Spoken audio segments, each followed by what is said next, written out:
Սիրելի եկեղեցի, սիրելի Աստծո ժողովուրդ, ուզում եմ այսօր կիսվել քեզ հետ ու քաջալերել քեզ, որ քո աղոթքների մեջ ավելի վստահ լինես ու հարատևես։ Երբեմն կա լռություն, աղոթում ես, ոմանք սովոր են ասել, մեռանք աղոթելով ու պատասխան չկա։ Ուզում եմ ասել, թեկուզ մեռած շարունակի աղոթել, հարությունը ինքն է, որովհետև Հակոբոս առաքյալը գրում է, որ ինչ անենք, 5-րդ գլուխ 13-րդ խոսք, եթե ձեզանից մեկը դժվարության մեջ է, թող աղոթ կանի։ Հակոբոսը քաջալերում է, որ դու ինքդ աղոթ կանես։ Մենք քրիստոնյաներս երբեմն ունենք հեշտ տարբերակը։ Մենք չենք աղոթում եւ ասում ենք՝ դիմենք Հովին։ Գնանք եղբայրների մոտ եւ ասենք՝ աղոթեք մեզ համար։ Բայց Սուրբ Գիրքը մի բանալի է տալիս մեզ եւ ասում է. եթե մեկը նեղություն է քաշում, թող աղոթ կանի։ Նեղություն քաշող մարդ կա մեր մեջ օրդ։ Ազատ։ Հովիվը այսպես թե այնպես ձեզ համար աղոթ կանում է, բայց իրան հալից մի հանեք։ Սուրբ Գիրքն ասում է, եթե մեկը նեղության մեջ է, թող աղոթ կանի։ Ուրեմն աղոթքը կարևոր բան է, որ մենք ինչ անենք 24 ժամ անդադար աղոթենք։ Եթե խնդիր ունես, մի դադարիր աղոթելուց։ Եթե կարիք կա, շարունակաբար աղոթ կարա։ Անպայման կա պատասխան։ Անպայման կա պատասխան։ Եվ եթե ըստ մեզ պատասխանը ուշանում է, դա ըստ մեզ Աստծո լռությունը մեզ ինչ-որ բան է սովորեցնում, մեզ ինչ-որ բան է տալիս։ Մենք գիտենք Սուրբ Գրքում շատ խոստումներ կան, որ Աստված մեզ չի թողել, Աստված մեզ երեսից չի ձգում, մի խոսքով նա ամեն օր մեր հետ է, մինչև աշխարհի վերջ մեր հետ է։ Մենք հավատում ենք այս խոսքերին։ Եթե հավատում ենք այս խոսքերին, ուրեմն մեր աղոթքները ունեն պատասխան, բայց ամեն բան իր ժամանակի մեջ։ Ամեն։ Ամեն բան իր ժամանակի մեջ։ Հալելույա։ Դրա համար Մատթեոս ավետարանը չգրում էր, Տեր Հիսուսն ասում է երանի սգավորներին, նրանք կմխիթարվեն։ Այսինքն դժվարությունները որ կան, խոչընդոտները որ կան, դրանք կճեղքվեն։ Եվ ճեղքումը լինում է քո աղոթքի շնորհիվ։ Քո մխիթարությունը գալիս է քո ճեղքման շնորհիվ, որ դու ոչ թե վախենում ես կամ հուսահատվում ես այն բոլոր դժվարություն նեղություններից, այլ աղոթքով դու ճեղքում ես այդ ամենը։ Նավը իհարկե տարբեր նավեր, տարբեր չափսերի պատրաստված են տարբեր ալիքների համար։ Եվ ոչ թե որ ալիքները նրանց խորտակեն,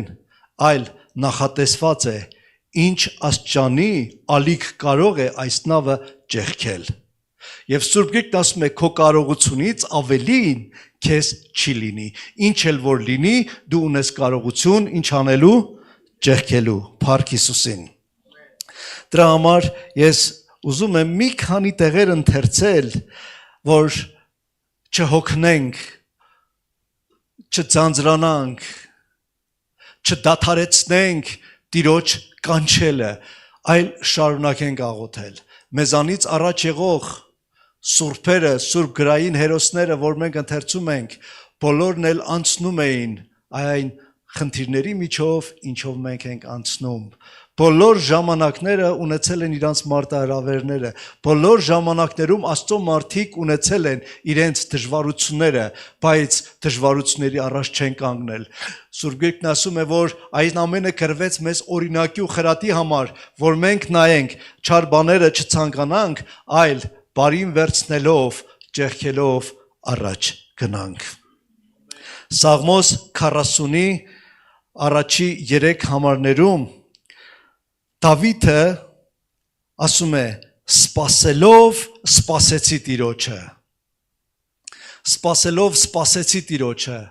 եւ նա դեպի ինձ նայեց։ Ինքը ընդամեն չսպասեց, այլ շարունակաբար նա սպասեց Տիրոջը, մինչև Տերը իր հայացքը ուղղեց Դավիթի վրա։ Սպասելով սպասեցի Տիրոջը։ Սիրելիներ, եկեք մեր աղոթքների մեջ հարատևենք ու սպասենք։ Եկեք սիրենք աղոթել։ Եկեք սիրենք աղոթքով հետապնդել Հիսուսին։ Ասում սպասելով սպասեցի Տիրոջը եւ նա դեպի ինձ նայեց եւ աղաղակս լսեց։ Ով կարող է ասել Դավիթը որքան ժամանակ էր աղաղակում։ Ես չեմ կարծում, որ 3 րոպե էր։ Եվ չեմ էլ կարծում, որ 1 օր էր։ Ով գիտի։ Բայց որ նա իր աղաղակով Աստծո ուշադրությունը գրավեց իր վրա, սա փաստ է։ Սա փաստ է։ Մենք ուզում ենք, որ ինքներս փորձարաբար այդ Աստծո ներկայությունը, Աստծո հպումը ունենանք։ Ինչ հրաշալի է, երբ որ մենք լսում ենք, թե մարդիկ ինչպես են վկայում, Աստված ոնց հանդիպեց իրանց, ոնց հպվեց իրանց։ Եվ մենք սկսում ենք մարդկանց պատմել, թե Աստված ոնց է հպվել նրանց։ Բայց Տերն ասում է, որ դու իմ վկան կլինես։ Դրա համար անձնական փորձառությունը կարևոր բան է։ Իսկ անձնական փորձառություն ունենալու համար մենք պետք է հարատևենք։ Եթե պետք է սպասել 6 ամիս, 1 տարի, ուրեմն սպասելով սպասենք։ Բայց ես գիտեմ, որ մեր Տերը մեզ շատ սպասեցնել չի տա։ Եվ ասում է, ինձ հանեց կորստի հորից, Տիղմոթ ցեխից եւ վեմի վրա կանգնեցրեց։ Դավիթը Աստծո սրտի համեմատ մարդ, Դավիթը Աստծո հրահանգով օծված մարդ, բայց իր ընթացքի մեջ նա հայտնվել էր մի տեղ, որին անվանում է կորստի հոր եւ Տիղմոթ ցեխ։ Ով կարող էր հանել։ Ինքը շրջապատված էր շատ հավատարի մարդկանցով, գուցե նրանց խնդրում էր, որ իր համար աղոթք կանեն, բայց մենք տեսնում ենք այստեղ։ Գիտեք ինչ, աղոթք խնդրելը հանցանք չի, շատ լավ բան է, որտեղ գրված է արդարի ջերմերանտ աղոթքը շատ օգտակար է, եթե մեկը խնդիր ունի, երեցին դիմի, հովին դիմի, աղոթք միաբան աղոթք խնդրելը հանցանք չի, բայց եկեք միանգամից չգնանք հեշտասիրության, այլ փորձենք փորձառաբար մեր աղոթքներով Աստծո ուշադրությունը գրավենք մեզ վրա։ Եթե մենք Աստծո ուշադրությունը չգրավենք մեր վրա, գիտես, առաջնորդը կաղոթի քեզ համար, դու քեզ լավ կզգաս, ինչ որ ժամանակ։ Եվ դրանից հետո նորից կհայտնվես Տիղմոթ այդ ցեխի մեջ։ Կհայտնվես այդ հորի մեջ եւ կսկսես մեղադրել Հովին։ Կամ շատ-շատերը, որ սրան, նրան, մյուսին խնդրում են, որ ինձ համար աղոթք կանի, պատճառը գիտեք ինչնա, որ հետո ասի, գիտեք ինչ, դուք աղոթեցիք եւ չեղավ։ Բայց Սուրբ Գիրքն ասում է, որ դու ինքդ հարատևիր քո աղոթքի մեջ։ Ղուկասի